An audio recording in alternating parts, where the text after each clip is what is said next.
Olá a todos, sejam muito bem-vindos ao Anamnese Podcast. E nessa nova temporada aqui, tenho o prazer de conversar com dois amigos médicos aqui que vão engrandecer muito a nossa discussão a respeito de tecnologia e inteligência artificial dentro da medicina. Comigo, me apoiando aqui nessa temporada, o Dr. Paolo, meu colega, que vai me ajudar aqui a conversar com o Dr. Eduardo aqui e trazer bastante insight que a gente já estava conversando nos bastidores. Boa. Obrigado, Cordioli, de comparecer aqui e nos prestigiar. Eu estou muito feliz de estar com vocês, saber que o Adriano é casado com a Carol, que trabalhou na indústria e fez um projeto muito bacana comigo lá no Grupo Santa Joana. Paolo, rever dos tempos que nós trabalhamos juntos no Albert Einstein, poder falar de inteligência artificial, que é um tema que está na hype, né? Boa. Só Boa. que mais do que hype, eu acho que é hope. Então, Boa. tem muita coisa para a gente falar. Muito bom. Para eu não cometer nenhuma falha, eu gostaria que o senhor trouxesse um pouco do teu contexto, do teu conhecimento, para que as pessoas se conectem, né, contigo, médico, obstetra, que navega pelo empreendedorismo, dentro, à frente do Grupo de Santa Joana também, com bastante conhecimento e aplicando na prática a tecnologia. Mas queria que o senhor se apresentasse para que a gente tivesse aí conhecimento total. Tá. Bom, primeiro eu sou médico. Como eu me defino, né? Eu sou médico obstetra, né? Nunca vou deixar de ser médico, sempre serei médico e adoro ser médico, né? Isso é muito interessante, que hoje a gente vê muita gente se formando, querendo empreender, médico, quer empreender, quer fazer coisa, mas não quer atender, né? E eu acho muito importante gostar de ser médico, eu adoro ser médico, então sou médico, ponto, tá? Mas talvez seja genético, eu também gosto de empreender, né? Meu pai era engenheiro e empreendedor, né? Minha mãe também, nessa área. Então eu sou médico e empreendedor, tá?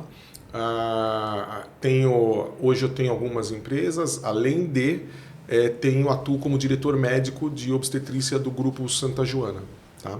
Então eu sou diretor médico de obstetrícia do Grupo Santa Joana. Na minha carreira, além de ter feito mestrado, doutorado, eu fiz MBA executivo em gestão da inovação, né? Executivo, depois eu fiz gestão da inovação, fiz marketing de serviços, exerci algumas carreiras executivas dentro do Hospital Israelita Albert Einstein, trabalhei lá 20 e poucos anos. Saí de lá, tive uma passagem pela Apvida, da Apvida vim para o Grupo Santa Joana, estou lá até hoje, como diretor de obstetrícia do grupo, né? Sou responsável hoje pela direção técnica, responsável técnico do Santa Joana e da Promatra, e sou cofundador né, junto com o Fábio Tiepolo, o Vinícius e o Marcelo da Estária. Começou como Psycho, né? E a Estária, na verdade, eu e o Fábio, a gente se conheceu no tempo de Dockway. Eu saí da Apvida e fui para a Dockway, né? Eu fui ser head de inovação na Dockway.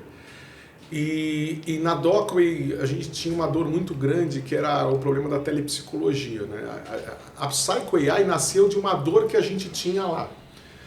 No processo de venda da Dockway, né, essa dor persistia e a gente continuava incomodando a gente queria resolver isso. A dor que... toda inovação começa com uma dor, deveria começar com uma dor, né?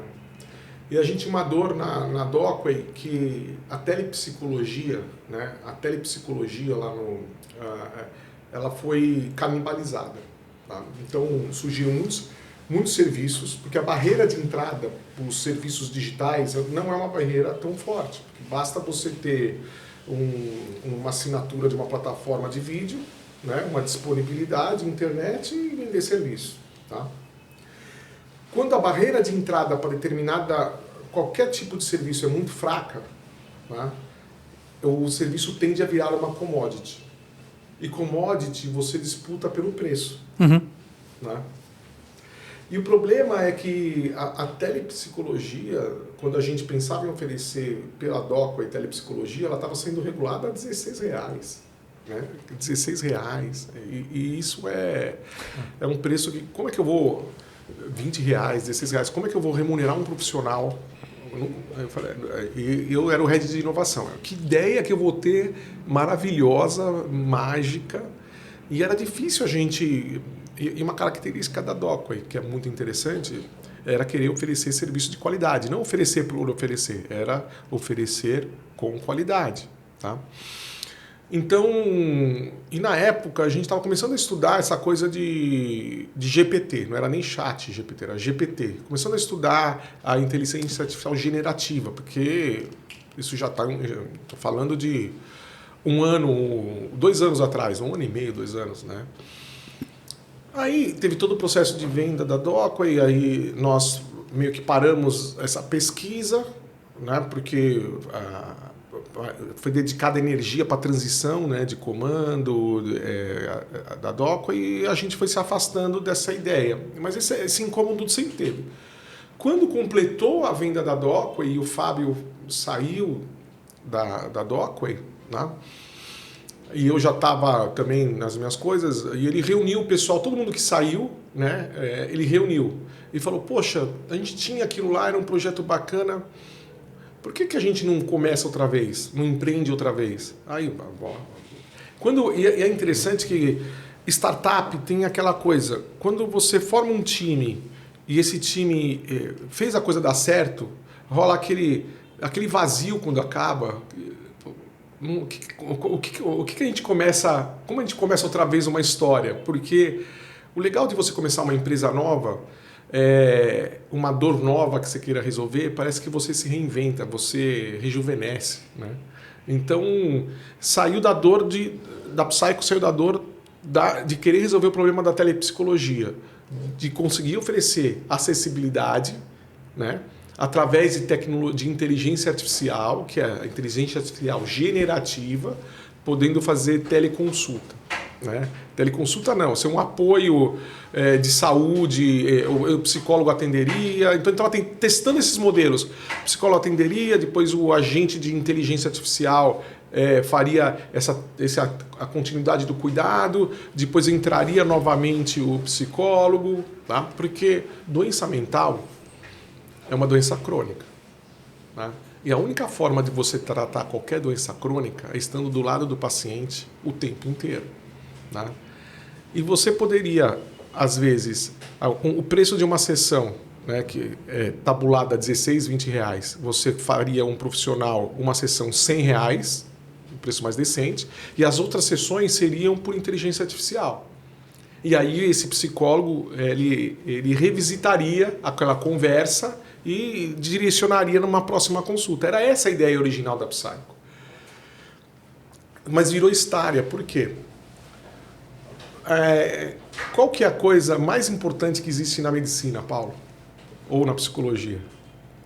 Acho que no final do dia é o desfecho da entrega, né? O desfecho é o que a gente quer. A gente quer dar desfecho. Mas qual que é a ferramenta que nós médicos, os psicólogos têm, que é a principal ferramenta? Aliás, acho que é o nome... Anamnese. Anamnese. É o nome de onde a gente está. Anamnese. E aí, quando você cria um agente que sabe conversar, que sabe fazer anamnese, você pode entrevistar qualquer tipo de paciente. Não apenas para fazer telepsicologia, mas um paciente que está com dificuldade para marcar uma consulta, ele quer fazer uma reclamação, ou ele tem uma doença crônica e você precisa entrevistá-lo para ver suas preferências, para tentar encaixar ele numa linha de cuidado. Ou você quer vender um apartamento, um imóvel, e você quer entrevistar aquela pessoa, para aquela pessoa entender aquele padrão, para ver que tipo de imóvel encaixa mais com aquela pessoa. Então, a Psycho tinha nascido da dor de tentar fazer telepsicologia, mas nós acabamos no laboratório de inovação que a gente criou, criando agentes de inteligência artificial que conseguem extrair, fazer uma excelente anamnese, extrair da pessoa o que a pessoa é e oferecer algo para aquela pessoa. Que pode ser apartamento, pode ser um horário numa agenda, pode ser uma adequação de dieta. E temos pessoas brilhantes dentro da Staria, engenheiros brilhantes. Eu não quero citar eu vou citar o Vinícius, que é o CTO. E todo mundo que trabalha com ele é brilhante. E eles criaram um sistema operacional que chama Nebula. que é onde os agentes vivem. E no conceito que foi criado, esses agentes de IA que nós criamos, nós tratamos como pessoas, né? Porque qual o nosso mote? Penso, logo existo. Tá? E é muito engraçado, outro dia eu estava conversando com um dos engenheiros, o Thiago, tem aquela coisa de você programar um engenheiro, treinar o cérebro e você fazer o delivery, né? Agora está pronto, vamos fazer o Go Live. A cara dele parecia que ele estava soltando um filho no mundo, né? Porque você treina, aí a gente fica e ele, não, agora vamos para o Go Live, solta esse agente, agora vai ser de um dos clientes nossos. Né? A cara dele, mas eu vou deixar meu filho, né, ir para a rua, né? E é muito interessante isso. E essa nébula é o sistema operacional onde os agentes vivem. E o mais interessante, um agente interage com o outro, um regula o outro. E pela característica das inteligências artificiais generativas, tem uma coisa chamada memória empática. Elas foram treinadas, as generativas, para te agradar. Todas elas querem te agradar. Né? Em saúde, às vezes, você não pode agradar o paciente. Você tem que colocar ele no trilho certo. Então, nesse sistema operacional, a gente trabalha algo de regulação dos agentes como se fosse uma psicocibernética, para tentar fazer o agente fazer o trabalho dele e não cair no vício de agradar o paciente, por exemplo. Né? Então, por causa disso, a gente trocou o nome de Psycho, porque hoje o que a gente menos faz é psicologia, certo. E fomos para Estária, que é criação de agentes de inteligência artificial que suprem necessidades de mercado, muito focado em saúde, claro, porque o nosso background é saúde, mas podendo atender qualquer nível de indústria que queira aumentar a eficiência operacional. Esse é o motivo, porque o agente ele trabalha 24 horas por dia, 7 dias da semana. Não tem mau humor, não fica doente, né? E ele aceita ser retreinado. Sim. É outro detalhe. Né? Às vezes, quando nós lidamos com pessoas, você vai abordar um colaborador da sua empresa que trabalha com você, etc. Quando você vai abordar, às vezes ele não aceita essa oportunidade de melhoria. Ele acha, não. E nós, médicos, nós temos um defeito. Né? Às vezes a gente, não sei, você fazia avaliação de desempenho. Opa. Né? Você se lembra que quando a gente fazia avaliação de desempenho, a gente pedia para os médicos, as pessoas que trabalham com a gente, se colocar. Né? Era INRE e EX. A EX era excepcional. E assim, 90% dos colegas se colocavam em X em tudo. Aí fala, mas por que você colocou nota 10 em tudo? Aí a pessoa, não, porque eu salvo vidas. Eu falei, se você matasse, meu amigo... Eu acho que salvar vidas é atende, né? A gente está pago para isso, para salvar a vida. Então, salvou vida, atende. Agora, se você salvou vida, se você chega no horário, a sua barba está feita, você é educado, né? Aí você pode ser um AC, acima do esperado. Agora, o excepcional é aquele cara que descobre uma cura diferente, aquele cara que se sair, o serviço desanda, né? E às vezes o colega não é nem AT, às vezes é um RE, requer melhorias, né? Porque às vezes fugiu um protocolo e quando a gente ia corrigir o colega... Bem difícil. Muito difícil. Nós fomos treinados de um jeito para não aceitar correção. A gente foi treinado desse jeito. Né? A gente tomou a decisão, está tomada, não está errado.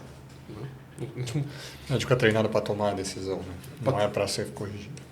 Isso. A gente foi treinado para isso. Dureza. E aí o agente de inteligência artificial ele agradece de você corrigi-lo.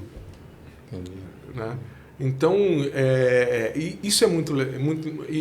o impacto é enorme. Né? Enorme. Eu queria te propor uma coisa, porque eu estava pensando nisso, que eu me lembro... Eu vou voltar um pouquinho para trás, depois a gente volta aqui na IA. Né? Eu lembro lá vários episódios nossos lá no Einstein e eu me lembro muito de você como líder da equipe de telemedicina, na época que nem existia telemedicina no Brasil, né? Antes da pandemia. Né? E você era muito engajado com sociedades lutava pela regulamentação da telemedicina que não existia naquele momento. Você deve ter passado você é a história viva da telemedicina aí no Brasil, né? E depois passou a pandemia, aconteceu tudo isso, né? E acho que hoje a telemedicina a gente usa quase todo dia. Queria saber um pouquinho disso tudo aí, o que você aprendeu e como que você vê assim para frente também, né? A telemedicina com esses agentes entrando, como que essas coisas se ligam e lá de trás, né? Passado esse episódio inicial do engatinhar, depois que regulamentou e digamos que explodiu, como que você vê hoje e como é que a gente vai para frente? Eu entrei na telemedicina foi em 2000 para fazer a gestão da telemedicina do Einstein foi em 2016, tá? 2015 para 2016, tá? E na época o desafio, o CEO me chamou e falou assim: ó, Eduardo, eu vou te dar um desafio que é telemedicina aqui. Tá, alguns anos, tá, não sai de 5.000 atendimentos ano, etc. Para uma coisa digital dar certo, tem que crescer 6 vezes ao ano. Né? Aquelas coisas mágicas, né, da exponencialização. Às vezes as pessoas assistem aulas, ouvem alguma coisa e chegam naquela conclusão. Para alguma coisa dar certo, tem que crescer 6 vezes ao ano. Se não estiver crescendo 6 vezes ao ano, não vai dar certo. E ele falou, tá bom, né? Aí eu estudei e foi engraçado, porque quando eu cheguei para a telemedicina, não vim pronto. Você aprendeu telemedicina na faculdade? Não fazia nem ideia. Você não fazia ideia, né? A primeira reação que eu tive, quando o Henrique falou assim para mim, vou te dar telemedicina, e ele deu achando que eu estava gostando, né?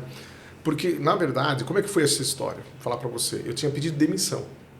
Né? Eu tinha pedido demissão porque eu ia para uma outra empresa assumir uma área que me atraía muito. Eu adoro dados, né? Eu sempre gostei de dados, de ciência de dados. E eu ia subir uma posição que eu ia cuidar de dados de muitas clínicas oncológicas pelo Brasil, estruturar banco de dados, etc, etc. Ele falou, por que você quer sair? Aí eu falei, não, porque tem essa proposta. Mas você gosta de tecnologia? Gosto. Não sabia, ficou pensando. Ele foi lá e me veio, eu tenho uma proposta, tenho a telemedicina para você. Aí eu tava meio... A primeira vez que eu tinha pedido demissão na vida, eu tava meio assim, eu falei, e é uma grande instituição. Eu falei, vou ficar. Mas a minha reação foi, poxa, o cara tá me dando para ser gerente do Skype, né? Porque telemedicina, se você parar para pensar, você coloca o Skype, um Zoom, um conversa com o outro e acabou, né? Mas eu falei, não, vou estudar isso direito. E aí eu fui ver, entrei, assumi o negócio, eu estruturei, vi na equipe quem tinha talento, quem entendia um pouco mais, um pouco menos. E eu sou uma pessoa sinestésica, eu gosto de estudar. Por isso que eu não deixo de ser médico também. Eu não consigo imaginar gestor médico que não toca paciente, cara. Como que o cara sabe a vida como ela é? Ou a realidade, né? Da opinião, sem tocar. Eu acho isso meio... Eu não consigo abstrair. Eu não sou uma pessoa abstrata. Eu sou sinestésico. Eu preciso tocar. Bom, tem gente que é abstrato respeito a esse poder de psicografar a verdade. Eu não consigo. Eu preciso tocar. E aí... eu fui ver Cleveland Clinic. Nos Estados Unidos, era um dos lugares mais avançados de telemedicina. Era Cleveland Clinic. Tinha lá Cleveland Clinic Express. Inclusive, fiquei amigo do Matthew Feldman, que era o chefe da Cleveland Clinic Express. Até hoje a gente troca mensagem. Mandei mensagem, achei ele pela internet. Na época o LinkedIn também ainda era fraco, não tinha LinkedIn, achei na internet, mandei e-mail, o cara respondeu. Queria visitar, o cara falou, não, te recebo, tá interessado, porque quem gosta da telemedicina sempre foi uma pessoa perseguida. Porque nós médicos, mais uma vez, nós fomos treinados a não quebrar o status quo. A gente só assume novas tecnologias depois de provado cientificamente, e telemedicina era experimental. E eu fui para Cleveland Clinic. Cheguei na Cleveland Clinic, né? Ele me apresentando, né? Aí, o jeito que a gente faz a anamnese online é diferente do jeito que a gente faz a anamnese. Aí ele me apresentando, abriu as portas, tudo mais, e ele me mostrou, não, vamos ver a clínica de neurologia aqui, que a teleneurologia é muito legal. olha essa história. Aí o neurologista, não, porque eu inventei aqui o exame de Parkinson online, eu faço assim, o cara faz assim, uma telepropedêutica, sabe? Estruturada, coisa séria, não era Skype, era muito mais que um Skype, né? A plataforma tinha coisa de segurança, fazer anamnese, onde você registra, como você examina o doente à distância, isso é telepropedêutica, coisa séria, sabe? Com responsabilidade. Aí... olha isso, aí vem cá, eu tô aqui falando com um brasileiro. Eu falei, como um brasileiro? Né? Aí como assim? Nem tem telemedicina no Brasil. Aí fui lá, eu tô atendendo um paciente aqui de Ribeirão Preto. Aí eu falei, como assim Ribeirão Preto? Aí eu me apresentei. Eu falei, por que você está se consultando com ele? Né? Aí em Ribeirão, tem a Faculdade de Medicina de Ribeirão. Aí que você vê o ponto de vista do paciente. Aí aquele sotaque, doutor, estou aqui na minha fazenda, né? Aí tem que ir lá para Ribeirão para ser examinado, na capital, Ribeirão Preto. Aí você pega o carro, treme, eu já estou com o Parkinson tremendo todo. Aí pega o carro, treme, chego lá, às vezes não me atende, né? Às vezes está atrasado, né? Eu pago aí $150 para esse gringo aí, ele me vem na minha casa, me resolve meu problema, me dá os remédios, né? E eu não tenho que ir para lugar nenhum. Esse é o ponto de vista do paciente. Aí o paciente me falando, eu falei, puxa vida, né? Olha que oportunidade que a gente tem na mão no Brasil. Se você quiser, pode pôr mais perto de ti aí. Ah, tá. Olha que oportunidade que a gente tem no Brasil e não está explorando isso, né? E o que o paciente quer. Nós médicos, a gente sempre achou que o paciente quer apertar nossa mão, o paciente quer resolver o problema dele. Né? O paciente já tem a família dele, já tem amigo, ele não precisa da nossa amizade. Né? Às vezes nós somos mais carentes que os nossos pacientes. O paciente ele quer resolver o problema dele, ele quer que você seja educado, que você atenda ele na hora e que você resolva o problema dele. É isso que ele quer. Né? E telesaúde tem tudo a ver com isso. Né? Você ir até o paciente, né? Qual a melhor sala de espera do mundo? É o sofá da sua casa. Né? O sofá da sua casa. E quando você melhora a experiência, você melhora o tratamento. Por quê? Quando você melhora a experiência, você aumenta a aderência. Tá? Por que doente crônico deixa de se cuidar? Principalmente homem. Separar o que você está fazendo na vida para marcar uma consulta, atravessar trânsito, ficar esperando, fazer exame. Cara, quem trabalha com assim, não vai. A pressão dele não vai medir. Né? Então, agora, se você for até ele vai. E assim, eu posso citar, nós publicamos, e eu sempre tive uma visão, Paulo, que quando a gente faz inovação, a gente tem que fazer inovação de forma estruturada e séria. Né? Então, quando eu voltei para o Brasil, né, nessa viagem, a gente montou um manual de propedêutica do Einstein, telepropedêutica, estruturamos de forma séria, plataforma, tivemos que criar a nossa plataforma, porque nenhuma plataforma de fora atendia a gente. Uhum. Olha que interessante, foi uma jornada maravilhosa. E formamos pessoas, ensinamos pessoas a atender. Claro, quando veio a pandemia, nós estávamos prontos, porque a gente já estava fazendo. Né? E agora foi muito interessante, né? Eu falava de telesaúde e eu me lembro, tinham colegas meus médicos da minha turma achando que eu ia acabar com a medicina. Eu era o Voldemort com certeza eu tinha um cara fazendo voodoo de mim. Né? E eu tinha que me explicar para os meus colegas. Tal. Eu tive colega que deixou de falar comigo, achando que eu ia acabar com a medicina. Aí virou a pandemia, mudou tudo. Né?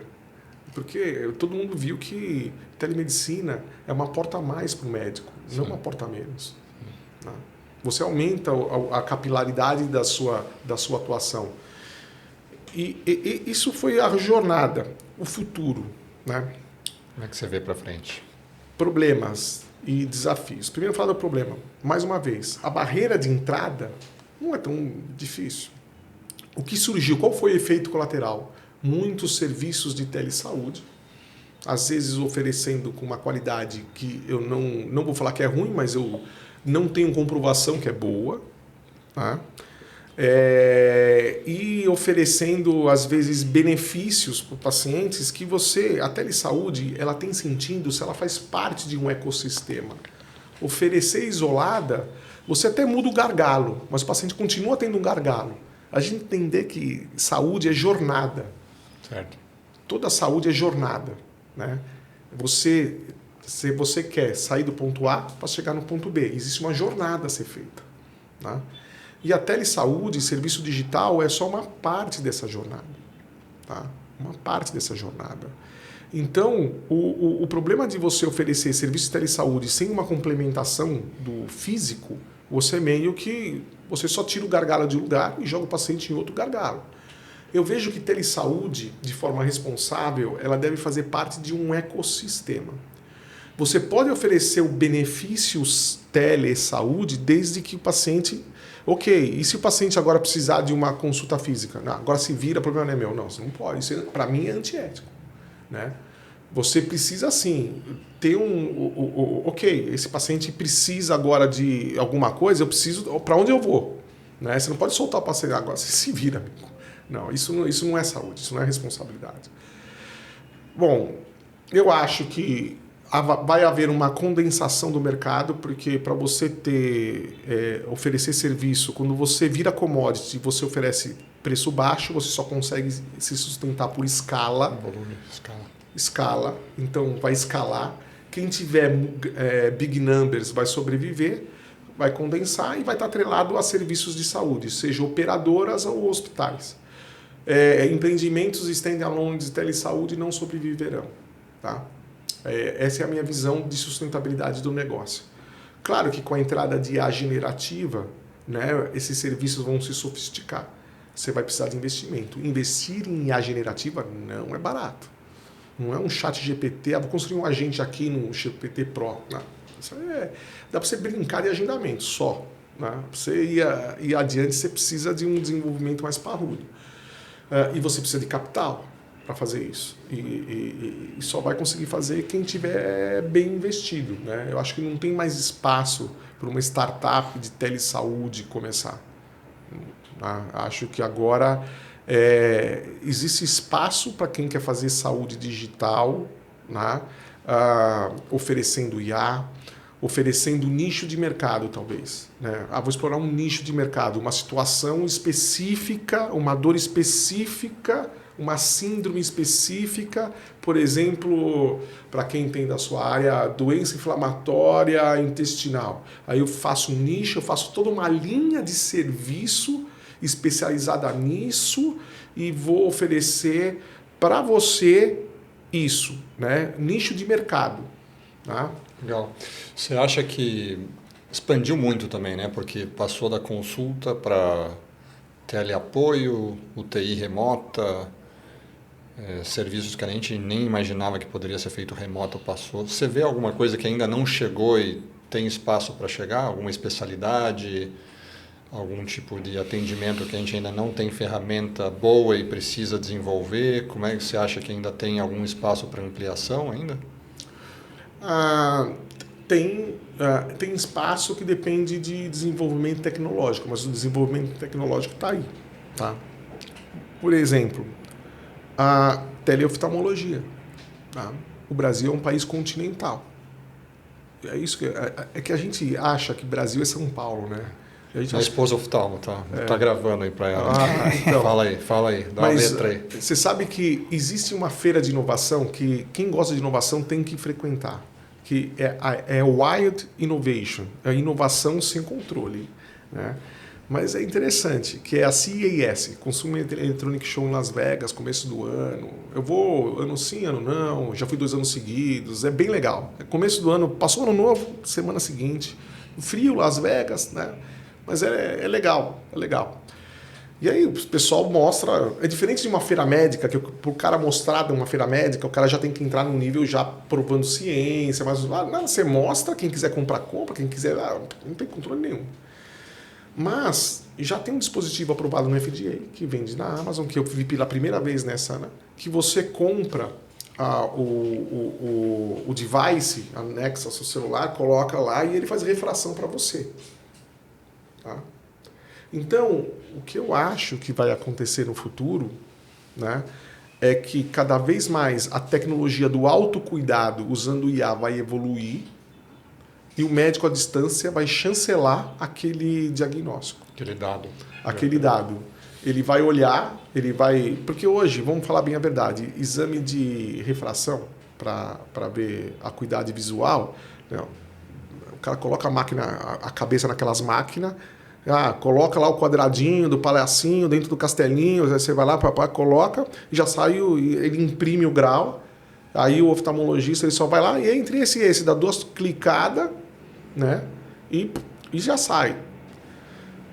Eu adoro, eu vou na minha oftalmologista, tá filmando, adoro a minha oftalmo, vou nela, né? Que é da minha turma, a doutora Ana Paula, excelente, mas é assim.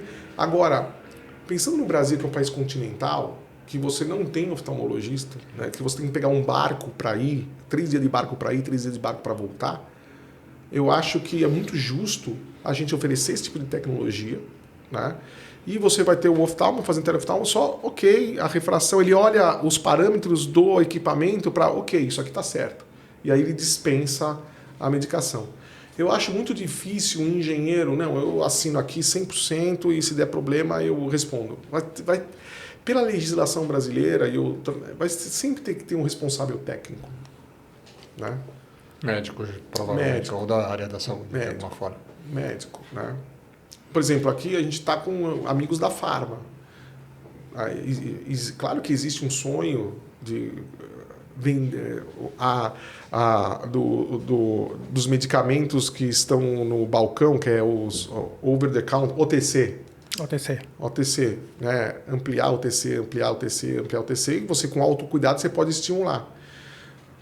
Mas o problema é, ok, se o paciente tiver uma complicação usando aquele remédio, quem que responde, né? Então você, de alguma forma, você conseguir ampliar, porque nada mal ampliar o acesso à medicação. O paciente tem que se tratar, ponto final. Mas de alguma forma você ter situações, como é que eu posso ver o futuro? Um dos futuros que eu prevejo, né? Você chega lá na farmácia, você tem determinadas situações que você já viu, o seu agente de IA personal, o seu personal doctor por IA vai te aconselhando, você viu a situação, você chega na farmácia, você escolhe e você pensa, mas é isso mesmo? Aí você acessa o médico imediatamente por um QR Code ali disponível, ou você vai para uma cabine e configura, uma das situações que eu vejo de futuro, para situações agudas, pontuais. Tá? O telecuidado crônico, ele tem sentido desde que você tenha um plano de cuidado definido para aquele paciente. Tá? Mas ele funciona muito, porque o único jeito da gente conseguir resolver o problema dos pacientes próximo, né? É estando do lado do paciente quando, como e onde ele quiser que nós estejamos. Só assim a gente resolve doença crônica. Muito bom. O lado de não ser médico, né, e atuar no segmento também me faz trazer algumas provocações. A gente vê um monte de solução, tecnologia, embarcando em inteligência artificial, com agentes interativos, generativos, tá tudo certo. Só que a gente vê pouca coisa a gente consegue mostrar na prática. O que eu queria te trazer aqui? Hoje a gente conversava aqui um pouquinho no bastidor e você trouxe alguns contextos que hoje dentro da unidade de tratamento da obstetrícia você já tem resultados práticos. Eu queria que você trouxesse um pouco disso. Né? Como é que a gente tangibiliza? Então a gente fica muito numa conversa ali do conceito e muita gente às vezes não se conecta com isso. Né? Tem muito médico que às vezes não consegue ter a visão de como isso está acontecendo dentro do impacto do serviço. Claro, às vezes a gente está falando de um colega que está no consultório, mas como é que esse equilíbrio aí, como é que essas soluções estão de fato fazendo impacto? O que hoje você fala assim, Adriano, lá dentro do centro onde eu atuo, isso aqui é o hoje que nós estamos falando. Exatamente. Lá no Grupo Santa Joana, né, tem um projeto maravilhoso que já existia até antes de eu chegar, que chama Projeto Madrinha. O que é o Projeto Madrinha? São enfermeiras e outros profissionais, tá, que dão apoio ao paciente gestante. Então, a paciente está grávida, né, e é muito interessante o tamanho do Santa Joana. Tá? O Grupo Santa Joana hoje faz 25 mil partos ano, né, 25, 27 mil. E cerca de 10 mil pacientes que nascem lá são do pré-natal do Santa Joana. Que tem mais de 7 unidades espalhadas. 10 mil. E todas essas pacientes, pela característica do serviço oferecido, tá, elas têm acesso a enfermeiras, né, que são as madrinhas, que interagem com elas para dúvidas do dia a dia. Que nós, a política, as pacientes não têm o celular do médico lá. Tá? São pacientes institucionalizadas. Elas não são, os médicos que estão lá não é pacientes do consultório deles, são pacientes do Grupo Santa Joana, elas são institucionalizadas e a paciente não tem relação com o médico, ela tem relação com a instituição. E a relação com a instituição se dá através das enfermeiras do projeto Madrinha. Tá? Tiram dúvidas, aí tem live, muita educação do paciente e o resultado é fantástico. Por quê? Mais uma vez, gestação, se você parar para pensar, é uma situação crônica, de curta duração. Né? Mas é crônica. A mulher muda. Né? Você me apresentou seus filhos bonitos aqui. A Carol passou por uns 9 meses. É diferente, não fica diferente? Sim, sim. Tem uma transformação. Tem uma transformação. Então, as situações crônicas são transformações. E aí, você ter uma pessoa disponível o tempo inteiro, né, do lado dessa pessoa para tirar dúvida, para atender às 2 horas da manhã resolveu, tô com dor de cabeça, passei o dia com dor de cabeça, não melhorou, e agora? Né? Como é que eu faço? Tá? Quando você vai ganhando escala, você pode atender a escala de 2 formas, contratando, ou começando a usar a ferramenta tecnológica para ganhar escala sem aumentar custo. E o agente de inteligência artificial é justamente isso. Você treina o agente com a cabeça de um ser humano. Porque inteligência artificial, gente, é inteligência humana. Replicada por computador. Ponto. Essa é a definição. Quando eu dou aula de IA, inteligência artificial, gente, inteligência humana replicada por um computador. É isso. Né? Então, a gente usa protocolos, inteligência, nós já está em prática. Nós já estamos em prática, chama Madrinha Joana IA. Lançamos isso já há alguns meses. Para vocês terem ideia, sabe, chuta, Paulo, quantas mensagens a Madrinha Joana IA troca por mês? Chuta. 10 mil pacientes em segmento? 10 mil no ano, né? 10 mil no ano. 4.500 por mês atendidas fisicamente. Deve ser 50 mil mensagens no mês. Pouco mais. A Madrinha Joana IA, 80 mil. 80 mil mensagens mês. Surreal. O quanto que eu ia ter de custo de RH para dar conta disso? Mais legal, NPS da Madrinha Joana. Ela tem NPS, ela é avaliada. Chuta. Maior que das enfermeiras pessoa física. Pouquinho, às vezes um ponto menor, às vezes um ponto maior. 92. Já foi 95, 92. Primeiro mês foi 87, aí depois 92. Agora está em 92. 92 de NPS. Né? Trabalhando 24 horas por dia. Já recebemos saques, sabe, saque? Nominal de elogio à Madrinha Joana IA. Olha, eu gostaria de elogiar o hospital, mas eu quero elogiar a Madrinha Joana IA. A Madrinha Joana IA. Quando eu mais precisei, ela estava do meu lado. Depressão puerperal, né? Tudo volta, né? Sim. E mais interessante, a Madrinha Joana IA, ela não foi treinada para depressão especificamente. Ela foi treinada de assuntos de medicina perinatal, mas ela detecta a depressão. Ela estimula o paciente a falar, né? Nós tivemos casos que a paciente falou assim, olha, eu estou me sentindo com dor de cabeça, nauseada, né? A Madrinha Joana, opa, esses sintomas são de alarme, pré-eclâmpsia, né? Você mediu a sua pressão hoje? Eu medi, 14/9. Olha, esses sintomas configuram urgência, a senhora deve ir para o hospital. Né? Só que aí existe uma coisa que chama human in the loop.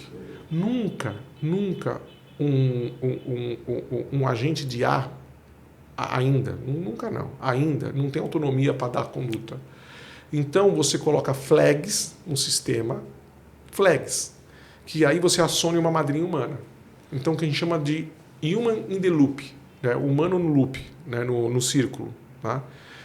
Acionou a madrinha, ela liga para a pessoa. E aí, você está vindo? o seu caso parece ser grave, aí estimula a pessoa a vir, né? E a pessoa veio, né? Mais de um caso, né? Veio. E realmente era uma situação, ela estava começando a descolar placenta, cesárea de emergência, aquela coisa toda, e ela ficou tão impressionada com o atendimento, que que era uma menina que nasceu, ela quis mudar o nome para Joana, né? Porque ela falou, a IA salvou minha vida. Quis mudar o nome para Joana e pediu para falar com os donos do hospital, porque ela queria elogiar. Olha que bacana. Ela ficou assim tocada pela experiência, né? Não, e o mais interessante, convergência digital, aí você fala assim, eu estou indo para o hospital. Aí ele pergunta assim, né? Tudo pelo WhatsApp, né? Mas a senhora quer ir para o Matri, para o Hospital Maternidade Santa Joana ou para o Santa Maria? Ela fala, para o Matri. Aí, a senhora quer abrir o Waze? Quero. Já abre o Waze do paciente. Olha só que interessante. Então você está dando convergência digital, solução completa. E isso é jornada digital, a linha completa. Diagnosticar o problema, estar presente. Mas vai como? O Waze já te coloca no Waze no caminho certo. Né? Como é que vocês têm trabalhado daí a equipe não digital, né? A equipe de madrinhas mesmo e o corpo clínico, isso bem recebido, vem sendo abraçado ou você ainda tem muita resistência a essa altura do campeonato? No começo, resistência, sempre tem alguém que pega e fica testando até a IA errar. Mas a resposta é pronta. Eu falo, não, testa um ser humano, ele vai errar também. Né? Mas hoje eu tenho muito mais promotores do que detratores. Os detratores, depois de alguns meses, desapareceram. No grupo de madrinhas nunca houve. Elas amam a madrinha Joana IA. Amam. Porque deve desatolar um monte de respostas que às vezes são mais simples e aí otimiza a estrutura, né? Exato. E outra coisa, saúde é um produto de demanda reprimida. Você resolve um gargalo, aparece outro. Então, quando você resolve bem, né, aparece mais serviço para você, né, porque está reprimido. Né, então, aparece mais serviço. E o envolvimento delas, e todas elas sabem que a madrinha Joana é um pouco delas. Que como é que você treina um agente de IA? Você dá protocolo, aí você pede para cada uma conversar. Existem técnicas, né?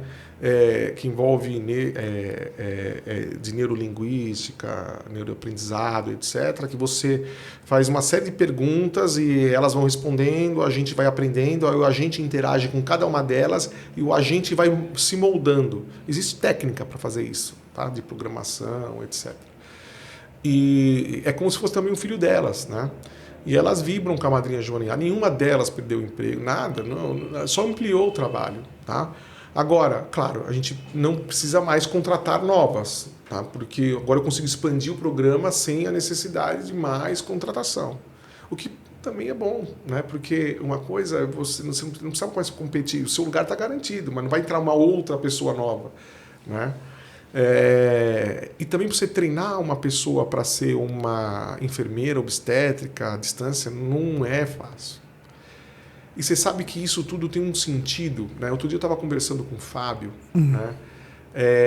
A Psycho, que virou Estária, nasceu pela dor da telepsicologia, está muito canibalizada e a gente não conseguia remunerar um profissional de forma decente.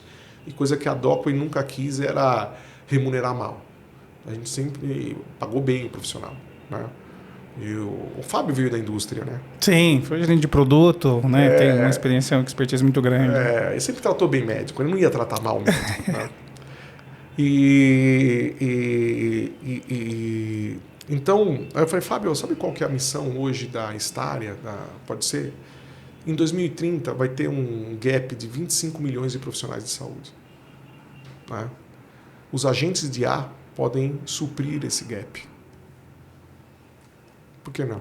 Então a gente tem uma missão nobre pela frente. Os agentes de IA vão suprir o gap de profissionais de saúde.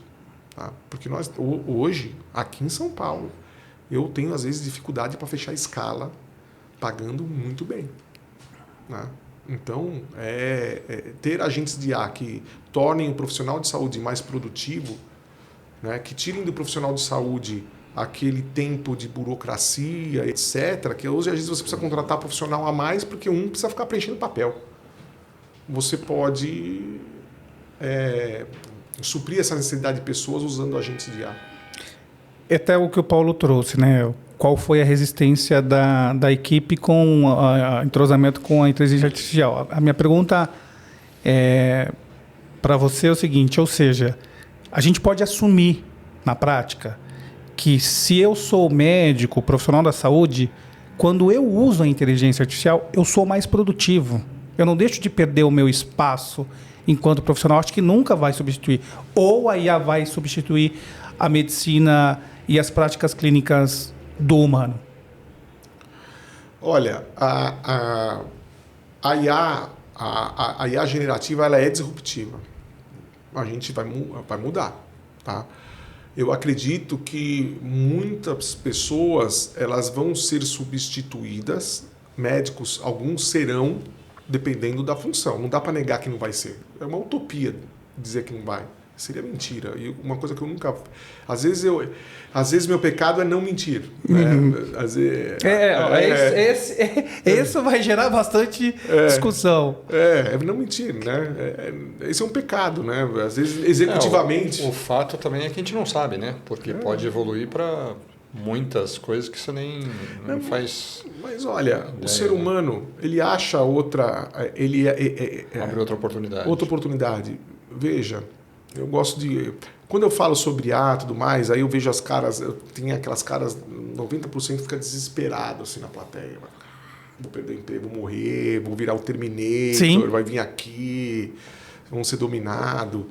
Mas, cara, vamos pensar há algum tempo atrás, quando você tinha todo aquele pessoal que trabalhava colocando... aquele negócio do cavalo lá... ferradura. Ferradura no cavalo. Aí surgiu o carro. Todo mundo da ferradura perdeu o emprego.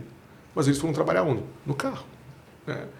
A IA, você fala assim, mas a gente chegou onde a gente chegou usando o quê? 10, 15% da nossa capacidade cerebral. Será que a IA não vai libertar todo o outro resto? Vai ajudar a libertar todo o outro resto? E outra coisa, quem criou a IA fomos nós. Agora, e a gente continua criando, ela continua evoluindo. O que vai mudar é que, assim, profissionais medianos, profissionais que não fazem diferença, profissionais que são commodity, esses vão perder eles vão ter que se reinventar, né? Profissionais que fazem diferença, profissionais que até têm algum certo grau de destaque, eles vão ter cada vez mais serviço, porque vai destacar. Mas aquele, vamos dizer assim, o R1, sabe aquele... Que nós médicos a gente classifica R1, R2, R3, né? Aquele R1, esse vai dançar, né? Então, ainda mais com essa sobrecarga de gente se formando sem uma especialização, um treinamento, né? Aquela pessoa que não se aprofundar muito em conhecimento, porque um conhecimento básico, hoje a IA ela te dá um conhecimento básico. Né? Ela vai no avançado, mas ela precisa ser guiada. E para ser guiada, você precisa ter um bom guiador. Então, um bom médico ele vai continuar guiando. Né? Vai mudar um pouco. Você vai ter que ser um bom piloto de IA. E você vai conseguir chegar em mais diagnóstico, mais eficiência. Né? Isso vai acontecer. Agora, aquele que não tem esse algo a mais, ele vai se perder. Ele vai ter que, mas a humanidade vai achar uma outra função para essa pessoa, né? Então, eu tô tranquilo em relação a isso. Tá? Não tenho, eu vejo que a humanidade ela se autorregula. Eu sou uma pessoa otimista por natureza. Bom. Se eu não fosse otimista, eu não trabalharia com inovação, diz aí. Verdade.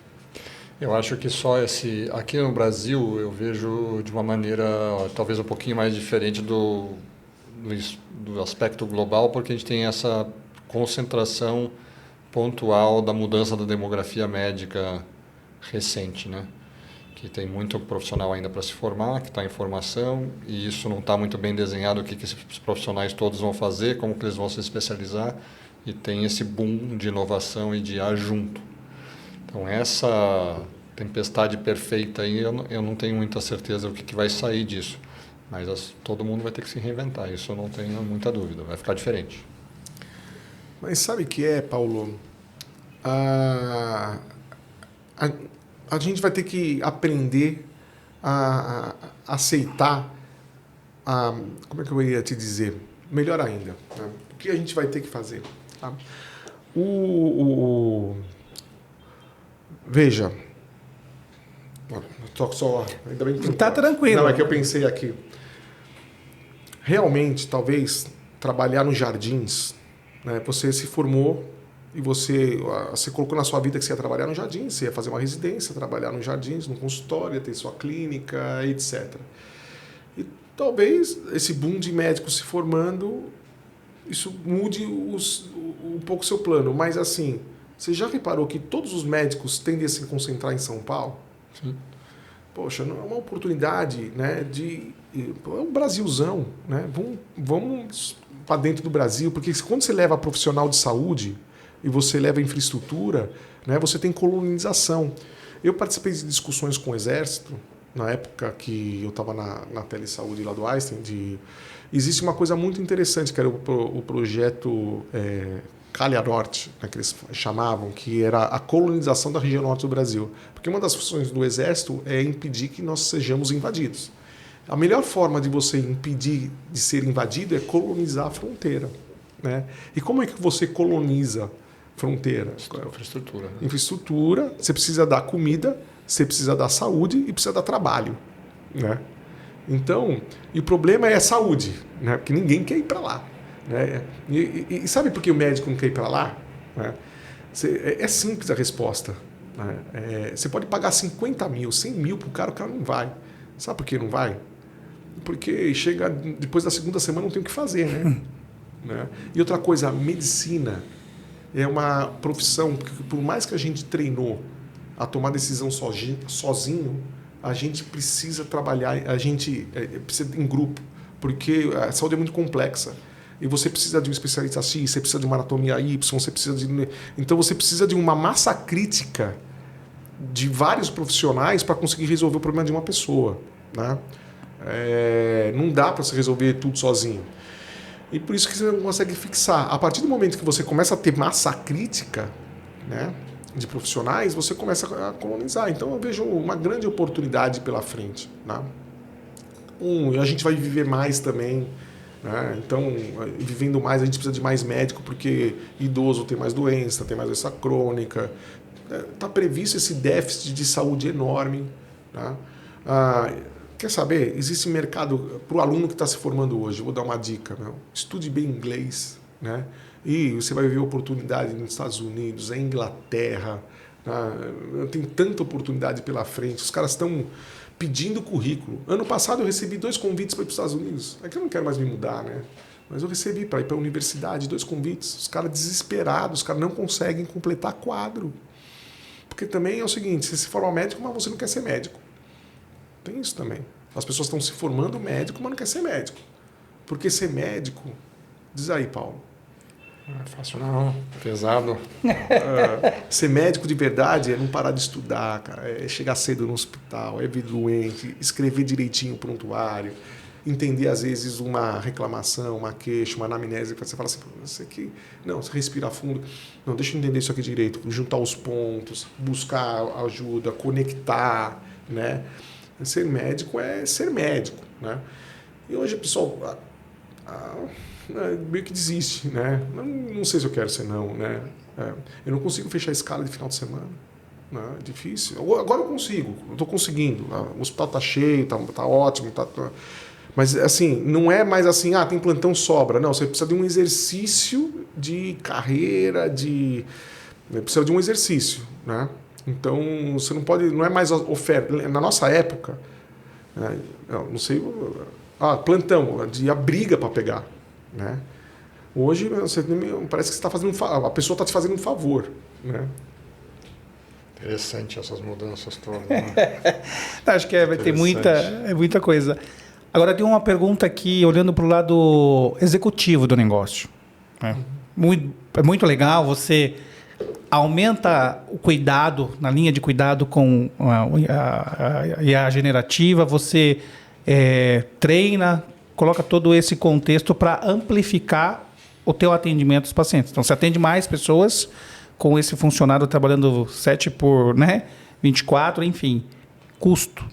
Como é que o modelo para de pé? Porque um dos maiores impactos que a gente tem no nosso ecossistema de saúde é o pilar de custo, né?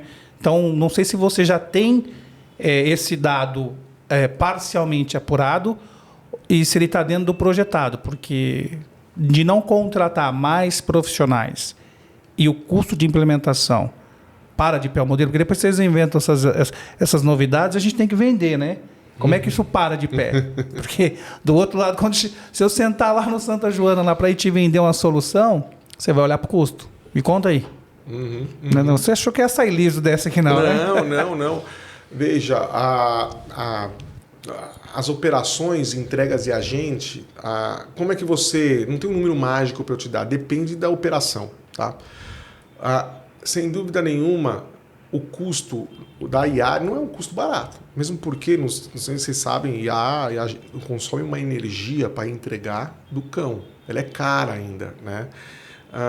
Eu falo energia elétrica mesmo. Né? Ela consome, para você ter as respostas, ela consome muita energia e isso é cobrado, né? Porque como é que funciona? Você vai usar todo o motor de IA. Tá lá no OpenAI da vida, tá no Anthropic, tá no Gemini do Google, tá no Grok, tá lá. Eles têm lá toda a sua estrutura de cérebro, né? Aqueles montes de GPU consumindo uma energia do cão. Você manda prompt e aquilo lá está consumindo energia. Vem a conta. Mais uma porcentagem da inteligência deles, mais uma taxa, mais um FII para o Musk.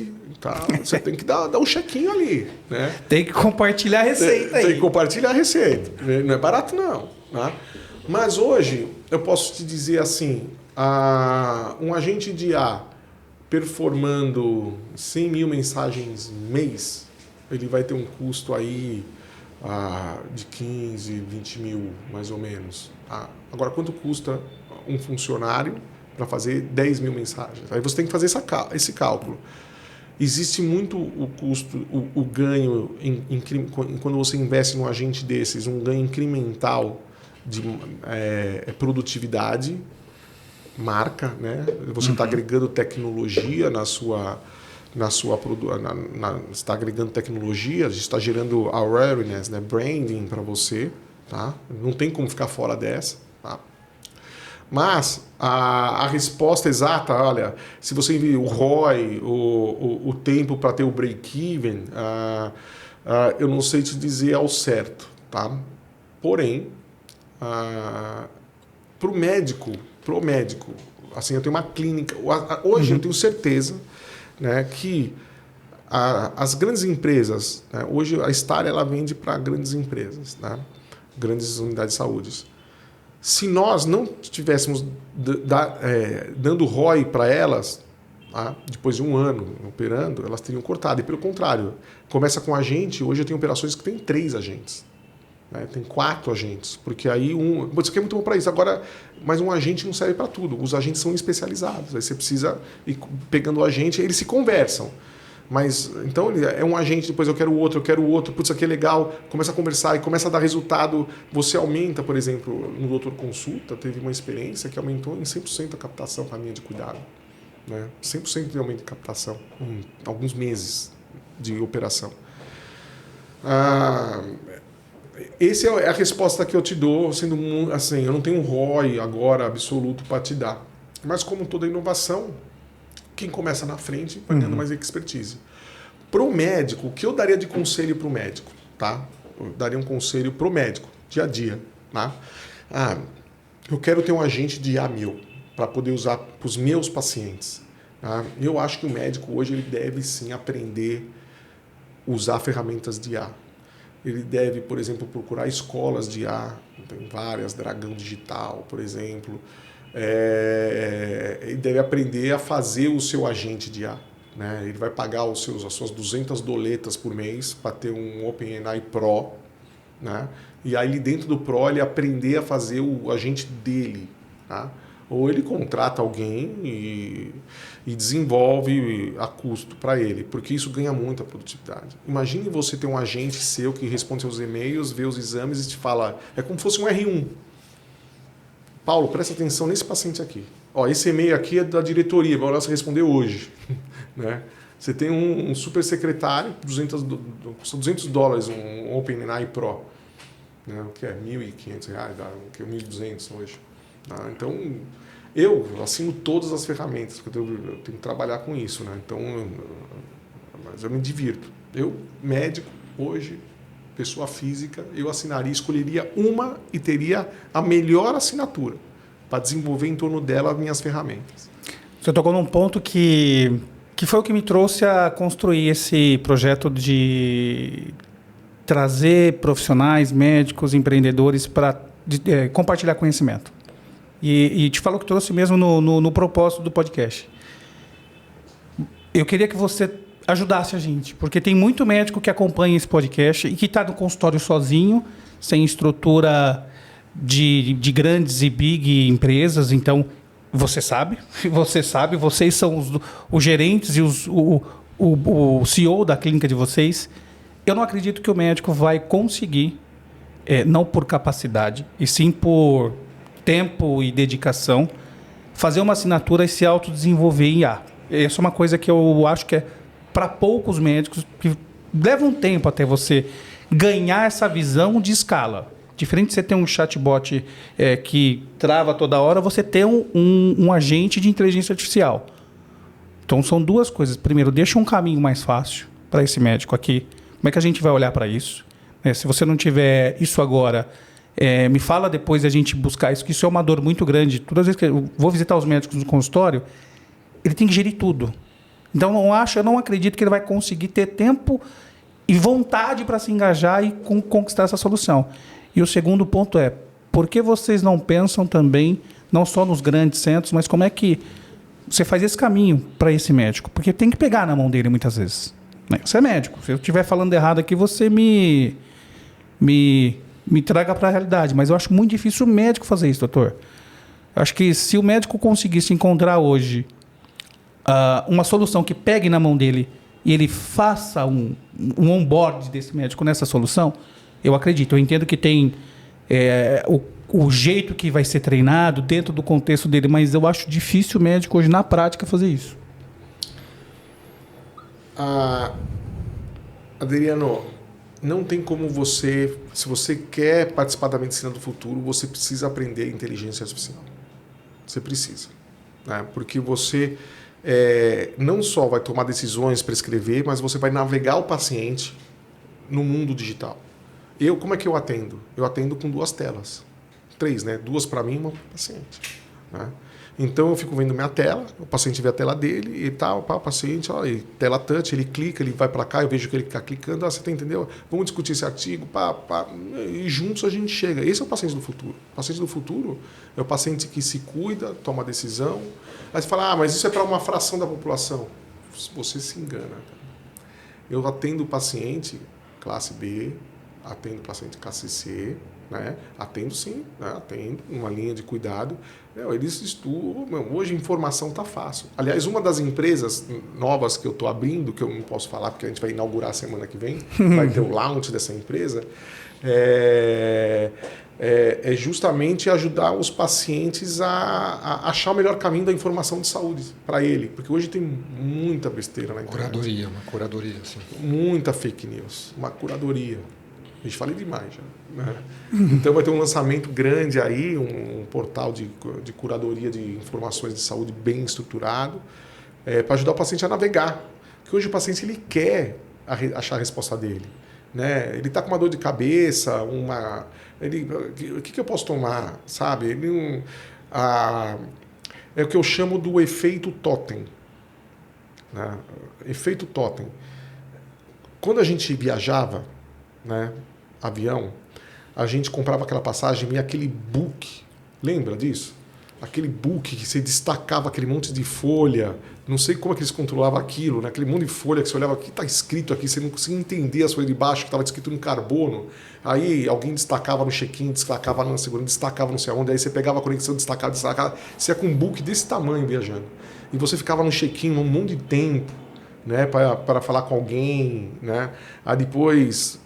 Aí começou a transformação do totem. Você chegava lá, não tinha mais nada, tinha um totem. e você se auto-atendia. Hoje, quando não tem um totem, você fica puto de passar no check-in, né? Olha que interessante, é o efeito totem. Hoje já tem instituições de saúde que tem totem para te atender. Você vai lá fazer um exame, tem um totem.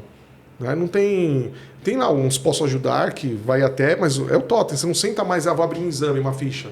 Aí você senta na cadeirinha, a pessoa fica lá, papel, faz o scanner. Não, é tudo totem. Né? E esse é o efeito totem.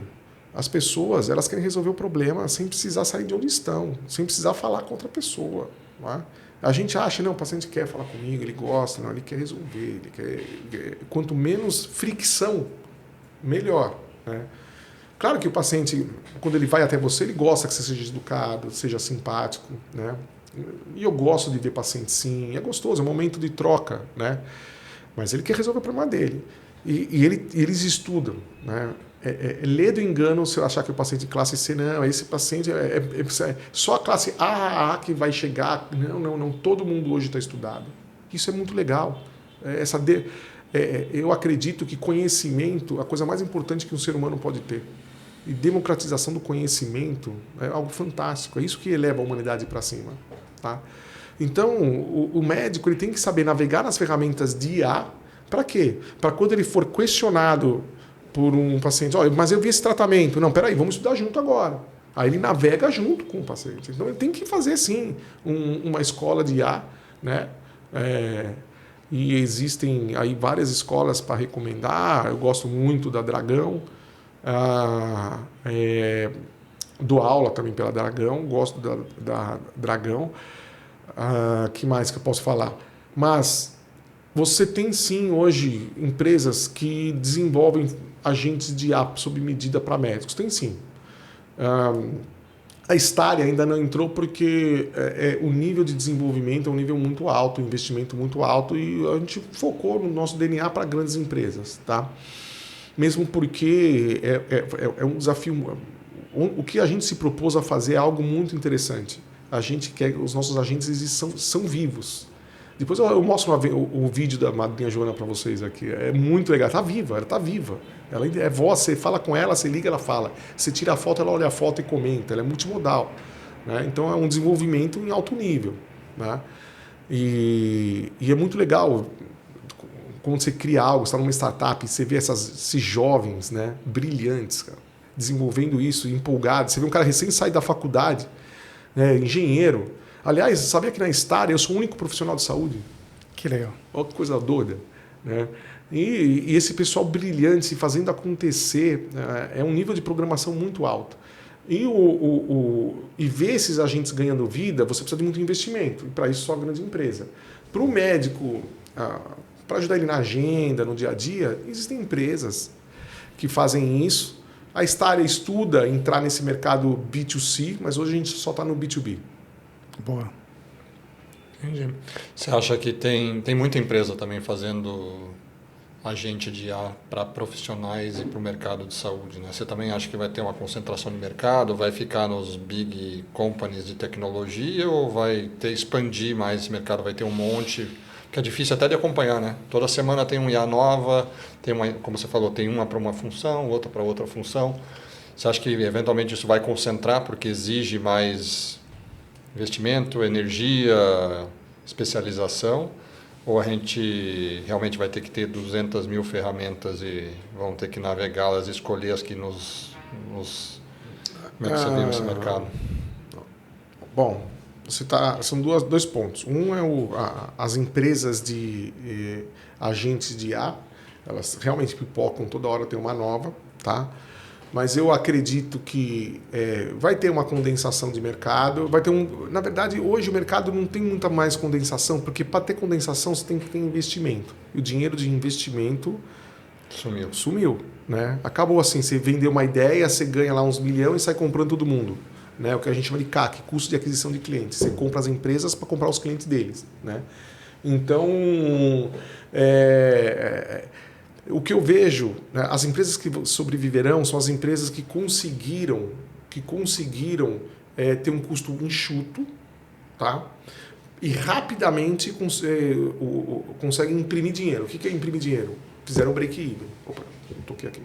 Né? Então, vou voltar aqui para... Não, tá tranquilo. Tá, consegue ter um número de clientes e serviços suficiente para retornar o investimento. Quem vai sobreviver é as empresas que pegaram o investimento inicial anjo, né? Pegaram o investimento inicial anjo, conseguiram rapidamente conquistar clientes estratégicos, conseguiram rapidamente sair para o break-even sem precisar mais capital, porque hoje conseguir capital está difícil. E a partir do momento que você consegue ter sustentabilidade e credibilidade, porque hoje as pessoas se cansaram de startup, eu faço isso, faço aquilo, faço aquilo, aí você vai ver, não faz nada. Né? O quanto que a gente olhou startup, né? E aí vinha sempre aquele discurso, não, porque eu vou resolver o problema da saúde, porque essa dor, essa não sei o quê, aí, porque eu tenho dado. Aí o cara tinha uma planilha de Excel que você olhava, dava vontade de tomar um Plasil de tanto dado, sem noção, sabe? Não conseguia olhar aquilo tudo. Aí, o que eu acho que vai ver é isso, quem vai sobreviver, vai ter fusão por sucesso de empreendedorismo, sustentabilidade orgânica, né, sem investimento e credibilidade. Essas empresas vão conquistando o mercado. E hoje eu vejo a Staria muito mais sustentável e uma empresa que gera valor e gera recurso do que uma startup que a gente quer estar buscando um investidor. Porque ele já está quase no break-even, com um ano de história. Né?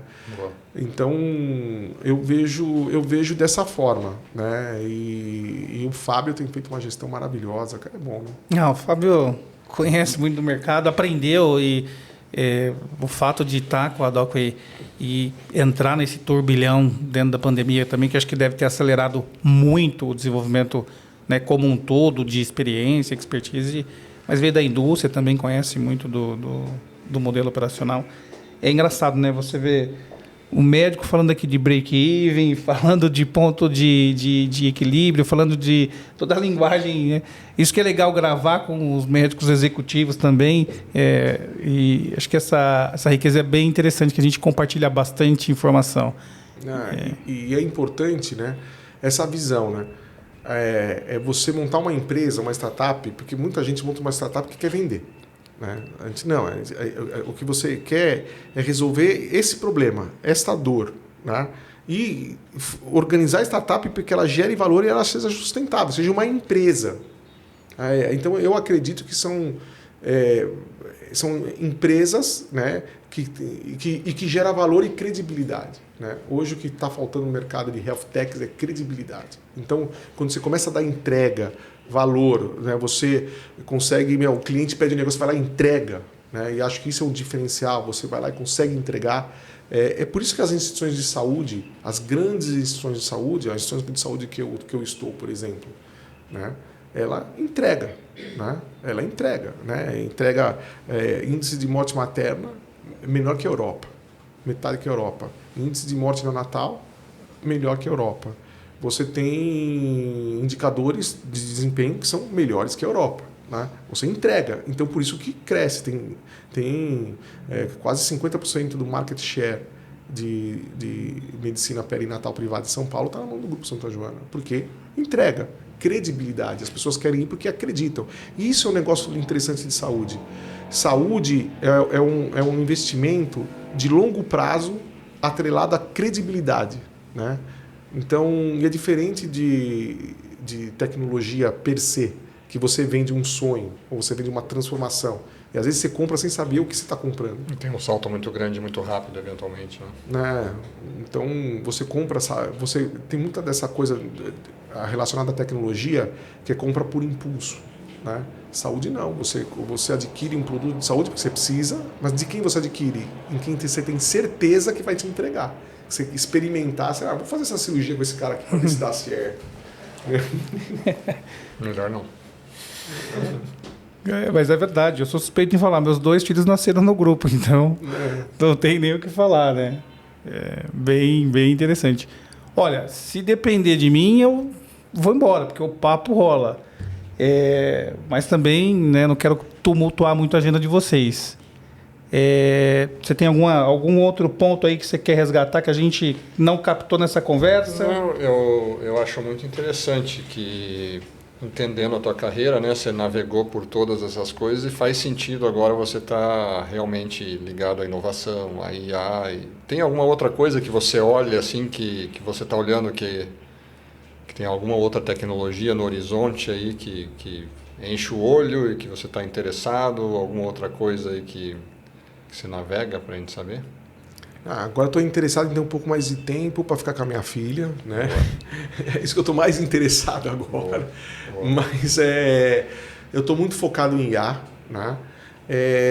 Mas o que eu estou focando é desenvolvimento de impressão 3D para personalização de devices, não devices, de implantáveis para situações específicas. Por exemplo, aí eu vou falar da minha dor como obstetra, insuficiência isquiocervical, né? Aí o pessoal vai lá e inventa um pessário que é para trabalho de parto prematuro, tá? Trabalho de parto prematuro. E aí você tem, o que é pessário? É um device um instrumento que você coloca no colo do útero da mulher quando ela tem colo curto para tentar mudar o ângulo de força do útero, desviar o ângulo de força para não forçar o colo e a mulher não ter o filho prematuro. Mais ou menos isso. Então você pode fazer circlagem também, etc. E aí você tem trabalhos que mostraram que deu certo, outros trabalhos que não certo, aí tem gente que fala que não é bom, tem gente que fala que é bom. Mas aí é o seguinte, será que um pessário de uma medida é para todo mundo? Então, será que a gente não tem que fazer implantáveis que sejam sob medida para aquela pessoa, com impressão 3D? Né? Então, a próxima coisa que eu estou olhando, né, é esses implantáveis sob medida, uma medicina personalizada com impressão 3D de implantáveis. Vou mais ainda, né? Da indústria. Hoje a indústria, por exemplo, vende por exemplo, eu quero um implantável de hormônio para anticoncepção. Uhum. Todos vendem da mesma forma. Será que a gente não pode ter uma impressão de um implantável, né, uma impressão de um implantável baseado na necessidade daquela mulher? Uma terapia hormonal personalizada, onde eu faça lá, aí médico, que hoje o grande problema é você conseguir dar escala em personalização. Sim. Mas com impressão 3D, eu não posso ganhar escala, né? Existem alguns remédios que já são impressos em 3D. Tá? Então, eu vejo, é algo que eu estou estudando, essa coisa de impressão 3D para implantáveis personalizados. Né? É uma coisa do futuro. E essa minha outra empresa que eu vou abrir é a minha nova paixão aí, que vamos segurar, é um portal aí de combate. Estamos ansiosos aí para ver o portal de combate a fake news na saúde, tá? Muito bom. Quando que vai ao ar, vamos dizer assim, o portal? Semana que vem? Então já vamos deixar um combinado aqui, a gente puxa um tema para falar só sobre isso, que eu acho que é bem legal também quando a gente fala de comunicação do médico, e acho que a melhor pessoa para estar aqui falando são vocês, que têm um conhecimento científico e que compartilham informação que de fato transforma ali o paciente para ele tomar uma decisão ou ter mais conhecimento. Então, acho que a gente pode deixar isso no radar aí. Fica convite para o segundo tempo. A indústria perdeu muito com fake news. Os antivax. Aliás, esse estrago dos antivax foi enorme. Tem sarampo voltando a acontecer. Então, esse portal nasce com uma missão, uma dor. Muito bom, muito bom. Boa, legal. Baita convidado que você trouxe aqui hoje. Hein? Tá vendo? Olha aí que legal. Graças ao Fábio, agradecer ao Fábio Tiepolo aí que fez a ponte, a conexão pra gente... desculpa falar muito, é que eu sou empolgado. Não, cara, imagina. Acho Adoramos aqui. Acho que o grande lance é esse, acho que tem muita coisa. Eu me segurei aqui também para não ficar tumultuando muito, mas tem muita coisa legal que a gente conversou aqui nos bastidores também. Mas quero te agradecer, Dr. Chiodioli, por, uma honra poder conversar contigo. Eu já o conhecia, por intermédio da Carol, já compartilhou muito do trabalho que você fez, e realmente uma aula aqui, algumas discussões que você trouxe aqui que ferveu minha cabeça aqui e me fez pensar diferente também. Agradecer você por dedicar seu tempo. E também agradecer meu meu amigo aqui que nessa jornada está me acompanhando, está me suportando, ajudando a gente a trazer uma discussão aqui que faça com que a gente compartilhe conhecimento e que as pessoas possam se conectar com a gente. Deixa uma mensagem final aí para a gente. O que você queria deixar para um público aí que está curioso por IA e inovação e tecnologia em saúde? Primeiro, estuda. Né? Não tem como aprender IA vendo o YouTube. Né? Tem que estudar. Né? Existem cursos gratuitos do MIT. Você não quer gastar dinheiro? Tem curso gratuito de introdução à IA do Massachusetts Institute of Technology, né? Gratuito. Ou paga um curso que seja, invista em você. Né? Eu, Eduardo, né? O que eu vou deixar para o médico? O que eu sempre fiz como médico, eu sempre reservei 10% do que eu ganho para investir em educação minha. Ir para um congresso, fazer um curso. O médico ele ganha um dinheiro. Você ganha dinheiro, né? 30% você guarda para investir para sua aposentadoria, que um dia você vai envelhecer. Né? Imóvel, seja o que for, você guarda. 10% para você ter educação boa. Né? Médico não pode parar de estudar, vai estudar fora do Brasil. Eu viajo todo ano para fora, pelo menos, no mínimo, 2 congressos internacionais eu faço. No mínimo. Para ir lá e assistir. Hoje eu vou convidado, né? Hoje eu já sou convidado. Então já não preciso mais pagar para ir. Né? O pessoal me convida, que é ótimo. Mas no começo eu paguei para ir. Sentava lá na primeira fila, o cara, você aqui outra vez, eu aqui outra vez. Aí o cara queria conversar comigo, entender minha realidade. Você não quer falar você também? Eu falo. Aí eu comecei a ser convidado para ir. Né? No final do ano, inclusive, a gente está trazendo o maior congresso de obstetrícia do mundo, que chama Birth, para aqui para o Brasil. Que legal. De tanto que eu fui ver os caras lá, virei amigo, comecei a dar aula, agora está vindo para o Brasil. Né? São 35 professores internacionais de obstetrícia pela primeira vez no Brasil. Né? Excelente. Muito bom. Então, invista em educação. Continuamente. É o recado. Belo recado. Esse é o meu investimento, tá vendo? Eu ganho uma mentoria sempre que eu tenho oportunidade de discutir, tá vendo? Muito bom, muito bom. Não, foi top aqui, hein? Gostei. Obrigado de novo de te rever aqui, sempre sensacional. E que a gente possa te trazer para a segunda rodada aí para falar de fake news. Claro, fechado. Não, conectamos agora. A gente só avisa os caras lá que eu não sou Flávio. Mudaram até e eu falei, tá bom, deixa o Flávio entrar. Tá tudo bem, não tem problema. Ele falou que é Flávio, deixa o Flávio entrar. Mas muito bom, muito obrigado. Então, a todos que estão nos acompanhando, se esse conteúdo fez sentido para você, se você gostou, compartilhe essa conversa. Acho que a gente teve bastante insights aqui. E faça com que esse conteúdo possa chegar a mais pessoas também, tá bom? Obrigado, pessoal.